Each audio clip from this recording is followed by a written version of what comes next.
वो लड़का जिसे सुस्त कहा गया, वो लड़का जिसे लोग सुस्त रफ्तार कहते थे, आगे चलकर वो शख्स बना जिसने पूरी दुनिया की सांसें रोक दी। 1946 की बात है।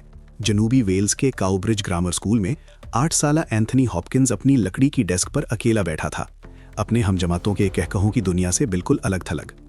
जब दूसरे बच्चे हिसाब के सवालात आसानी से हल कर रहे होते, इसकी पेंसिल तजब्जुब में डेस्क पर ही टिकी रहती। जब वो खेल के मैदानों में दौड़ते, वो पीछे रह जाता। असातिज़ा सरगोशियों में एक लफ्ज़ कहते, सुस्त। लेकिन एंथनी सुस्त नहीं था। उसका जहन बस एक मुख्तलिफ रफ्तार से चलता था, एक ऐसी ताल जिसे दुनिया ने अभी तक समझना नहीं सीखा था। तफरीह, रुखसत के दौरान जब स्कूल के सहन से हंसी की आवाज़ें गूंजती, वो कागज़ और पेंसिल लेकर अंदर ही बैठा रहता।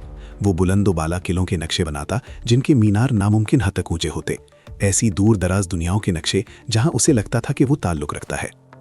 एक दोपहर एक टीचर उसकी डेस्क पर रुकी।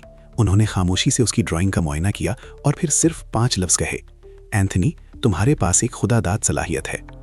ये पहला मौका था जब किसी ने उसे देखा था, वाकई में उसे समझा था। इसी साल उसे स्कूल के म्यूजिक रूम में पुराना धूल से अटा हुआ पियानो मिला, जिसकी चाबियां वक्त के साथ पीली पड़ चुकी थीं। शुरू में उसने डरते डरते एक एक करके सुर छेड़े, फिर जैसे कुछ बदल गया। वो अगले दिन फिर आया और उससे अगले दिन भी। वो खुद ही कानों से सुनकर धुनें तरतीब देना सीख रहा था। पियानो उसका तर्जुमान बन गया।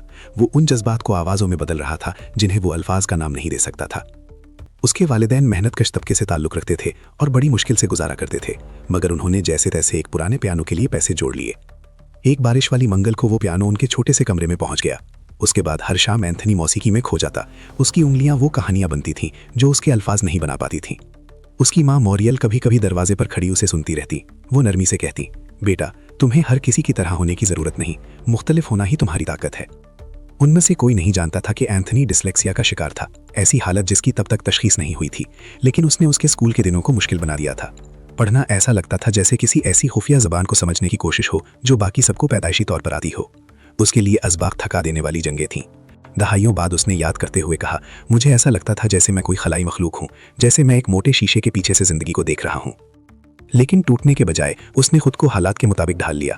उसने तस्वीरें बनाई, मौसीकी तरतीब दी। उसने लोगों का इतनी गहराई से मुशाहिदा किया जैसे दूसरे लोग शर्मिंदगी या झिझक समझते रहे। उसने पढ़कर नहीं, बल्कि मुशाहिदे और एहसास के जरिए चीज़ें याद की। उसकी तन्हाई ही उसकी तालीम बन गई। 12 साल की उम्र तक उसकी ड्राइंग पुख्ता हो चुकी थी। उसकी मौसीकी में ऐसे जज्बात थे जो बिना अल्फाज के सुनने वालों के दिलों को छू लेते। वो अब भी तन्हा था, अब भी सबसे अलग थलग था, लेकिन कुछ बन रहा था। दुनिया को देखने का एक ऐसा अंदाज जो मुकम्मल तौर पर उसका अपना और इंतहाई ताकतवर था। वो खामोश लड़का जो क्लास में सबके साथ नहीं चल सकता था, वो सर एंथनी हॉपकिंस बन गया, सिनेमा की तारीख के सबसे बाअसर अदाकारों में से एक। पेचीदा और यादगार किरदारों में ढल जाने की उसकी सलाहियत सिर्फ रवायती तरबियत से नहीं आई थी। ये उस बचपन से पैदा हुई थी जो बारीकी बीनी से मुशाहिदा करने, आर्ट के जरिए जज्बात का तर्जुमा करने और उस गहरी खामोशी में गुजरा था जिसने उसे वो कुछ सुनना सिखा दिया था जो बाकी सबसे छूट जाता था। हैनिबल लेक्टर के तौर पर उनकी ऑस्कर अवार्ड याफ्ता परफॉर्मेंस को नाकाबिल फरामोश बनने के लिए स्क्रीन पर सिर्फ 16 मिनट लगे। वो शिद्दत, एक झलक में पूरी दुनिया बयान कर देने की वो सलाहियत, खामोशी और जद्दोजहद के उन्हीं इब्तिदाई सालों में परवान चढ़ी थी।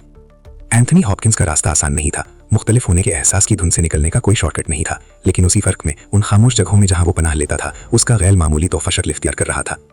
उनकी कहानी एक ऐसी हकीकत बयान करती है जो याद रखने के काबिल है। कभी कभी वो बच्चा जो दूसरों के सांचे में फिट होने के लिए जद्दोजहद कर रहा होता है, वो पीछे नहीं रह रहा होता, बल्कि वो कुछ ऐसा तख्लीक कर रहा होता है जिसके लिए दुनिया अभी तैयार नहीं होती। कभी कभी जो मुख्तलिफ तरीके से सीखता है, वो ज्यादा गहराई से देखता है। कभी कभी वो आवाज़ जिसे उभरने में सबसे ज्यादा वक्त लगता है, वो सबसे बुलंद सुनाई देती है।